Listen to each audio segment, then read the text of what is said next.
কোটা সংস্কার আন্দোলনকে ঘিরে সহিংসতার ঘটনায় রাজধানীতে গ্রেফতার ২৮২২ জন। এদের বেশিরভাগই জামায়াত ও বিএনপির নেতাকর্মী। শুধু তাই নয়, ডিবির জালে গ্রেফতারের তালিকায় বিএনপি নেতা রুহুল কবির রিজভী, শহীদউদ্দিন চৌধুরী অ্যানি, গণ অধিকার পরিষদের আহ্বায়ক নুরুল হক নূর, আন্দালিব রহমান পার্থসহ অসংখ্য নেতা। এর মধ্যে রিমান্ডে আনা হয়েছে অনেককে।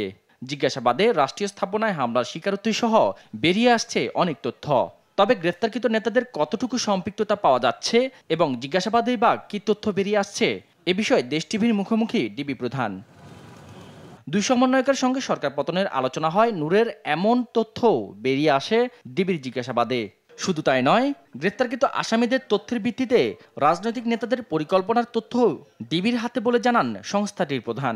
অভিযোগের প্রেক্ষিতে আমরা তাদেরকে গ্রেপ্তার করেছি। গ্রেপ্তার করার পর তাদের রিমান্ডে এনেছি। রিমান্ডে আনার পর তাদের কাছ থেকে অনেক তথ্য আমরা পাচ্ছি, যে তথ্যের প্রেক্ষিতে আমরা আরও যারা জড়িত তাদেরকে আমরা গ্রেপ্তার করেছি। আন্দোলনকে হাতিয়ার বানিয়ে সরকার পতনের পরিকল্পনাও ছিল, এমন তথ্য ডিবির কাছে রয়েছে বলে জানান হারুন রশিদ।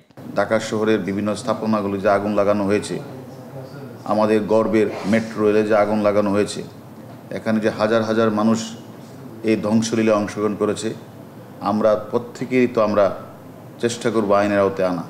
এদিকে রাজধানীতে বিভিন্ন স্থাপনায় হামলার ঘটনায় গ্রেফতার আতঙ্কে অনেকে। সাদা পোশাকে গ্রেফতারের অভিযোগে প্রতিদিন ভিড় জমছে ডিবি অফিসের সামনে। অন্যদিকে বিভিন্ন থানার নামে অভিযোগ আসে গ্রেফতার বাণিজ্যেরও। তবে এ নিয়ে ডিএমপির অবস্থান স্পষ্ট করেন অতিরিক্ত কমিশনার খন্দকার মহিদউদ্দিন। জানান, অহেতুক কাউকে হয়রানি করা হচ্ছে না। সিসিটিভির যে ফুটেজ যেগুলো আছে সেগুলো পর্যালোচনা করা হচ্ছে এবং বিভিন্ন মামলায় তাদেরকে গ্রেফতার করা হচ্ছে। স্পষ্টভাবে আমাদের সহকর্মীদের বলেছি যে যেন কোনোভাবেই কোনো